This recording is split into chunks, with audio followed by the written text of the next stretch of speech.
یو شاه د علیه السلام څخه پوښتنه وکړله ول هغه خوره د امت پر تا باندې د غم ورځې راغلي دي علیه السلام ورته وایي او پر ما باندې 4 ورځې د غم راغللې اوله هغه ورځ چې طائف ته ولاړلم خلکو ته مې تبلیغ کاوه رسول الله ورته وویل چې کلمه د لا اله الا الله ووایاست کافران راغلل ډبرې یې راواخیستلې کوچنیان یې راټول کړله رسول الله یې په ډبرو وویشتې د رسول الله تر بجلکو وینې راتوی شولې مبارک سر یې د خاورو ور ډک کړي په مبارکه ژبه کې خاورې بندې وې کافرانو چې اسلام شوی هغو په وینو ولړئ خاورې بیا پر پاشلې ریګ بیا پر پاشي چې طایف ته تللی و په ډبرو بیا ویشتی ساحر و مجنون بیا بلی جبرائیل امین ورته راغی ول حبیبه ولې داسې یې ول پرېږدئ چې په دغه خوږمن بدن خدای ما ویني جبرائیل امین ول حبیبه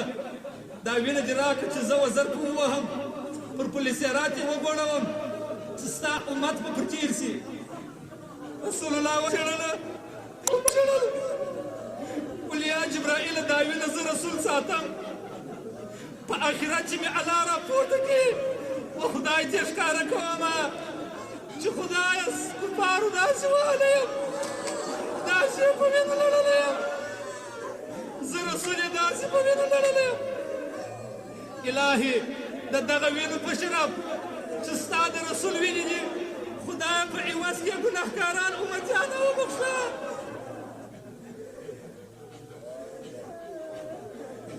خدایه ستا د غمخور محمد رسول الله سره زموږ غم ورسره و و یوه ورځ دغه د طائف ورځ وه چې پر ما باندې ډېر تکلیف و زحمت راغی بله هغه ورځ د تکلیف علیه السلام وایي د مکې په بازار کې مې قریش ته نصیحت کاوه تبلیغ مې کاوه چې ابولهب راغی لو ډبره یې راواخیستل علیه السلام ته ودرېدی ول ما نه وه درته ویلي چې دا خبرې مه کوه رسول الله په ډبره علیه السلام وویشتی مبارک بدن یې ورزخمي کړي او په بازار کې د مکې رسول الله روان و خلکو پسې الا کړله په ډبرو باندې ویشتي ول بله کومه ورځ ول بله ورځ هغه شدیده را باندې راغلله چې د احد په غذا کې حضرت محمد رسول الله ولاړ و غمخور د امت ولاړ و یو کافر ډبره راپورته کړله راغی و علیه السلام ته ودرېدی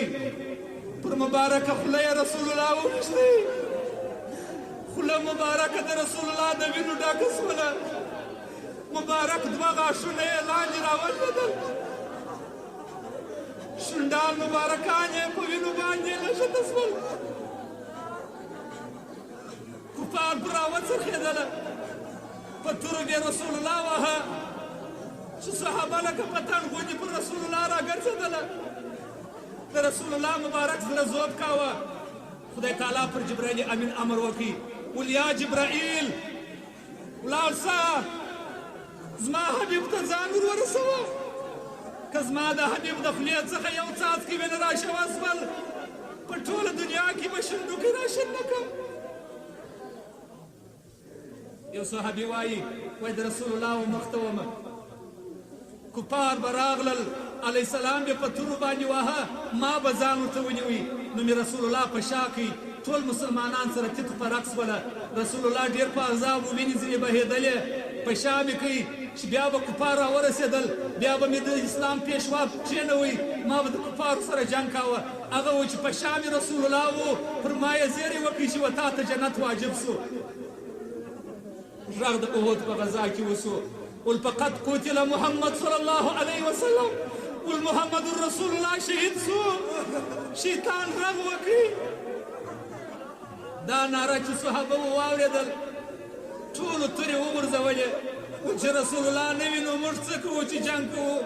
چې غمخور د امت نه وي موږ به څه کوو چې علیه السلام نه وي موږ به دلته چا ته پاتېږو دا غږ تر مدینې پورې ورسېدی د مدینې انجونو پوړنې وغورځول د کورو څخه مخ د احد پر خوا یې راعلا کړله خلکو دوکانونه پرېښول د رسول الله په امید یې راعلا کړل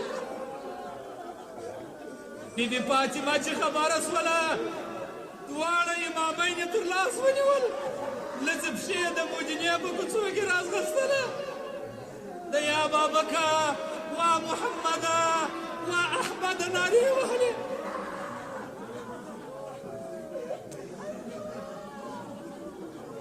بیبي فاطمه الزهرا د مدینې په کوڅو کې رایله سوې ده راځغلي امامین یې تر لاس نیولې دي د احد د غره پر خوا کله چې راغلل حضرت محمد رسول الله زخمی پروت دی خوله یې د وینو ډکه ده مبارک چې وینو تنګې یې خولې کړي دي رنګ مبارک یې ژړ سوی دی شونډان یې په وینو کلک دي وا خدایه ستا د حبیب محمد رسول الله په مبارکه خوله کې وینې دي خدای د رسول الله په شرف وبخښه خدای د علیه السلام د دغه وینو په شرف وبخښه الهي زارې درته کوو التجا درته کوو خدای غفور رحیم خدایه د رسول الله د وینو په شرف علیه السلام پروت دی بیبي فاطمه ته زهرا راغلل پر خپل بابکو پرېوتله خپل بابکه ولې داسې یې ولې داسې په وینو لړلې د رسول الله وینې نه درېدلې رسول الله پروت دی زخمو یې وینې کولې بیبي فاطمې خپل کورنۍ څیرې کوي هغه یې وسوځوي د رسول الله په ټپو کې ورکښېښوي علیه السلام وایي د احد تر غذا بله شدیده ورځ نه ده راباندې راغلې دا یې درې څلرمه هغه ورځ وه چې جبرائیل امین راغی د رنګ بڼې یې تغییر خوړلی و چې هیڅ تصور یې نه کېدی او ډېر پریشان و سید العالمین غمخور د امت الجبرائیله نن دې د پخوا څخه بل رقم وینم ظهیر را معلومیږي جبرائیل امین ورغو حبیبه دوزخو ته تللی و اوس ته دوزخ څخه راغلم نو علیه السلام الجبرائیل ته یو څه بیانات وکړه د دوزخو د عذاب جبرائیل امین د شپږو دوزخو بیان ورته وکړي پر اووم دوزخ چې راغی د جبرائیل امین 600 زره لالز واخیستله تر سترګو یې اوښکې راتوی شولې ول یا رسول الله نه سوای درته ویلی ول ته راته ووایه ول یا حبیبه غمجنه بس یې ول ډېر بې طاقته شولم راته ووایه جبرائیل امین ول اوم دوزخ جهنم دی و دې ته به رب العزت ستا ګناهکار امت ور اچوي سبحان الله د رسول د خدای زړه بېهوښه سو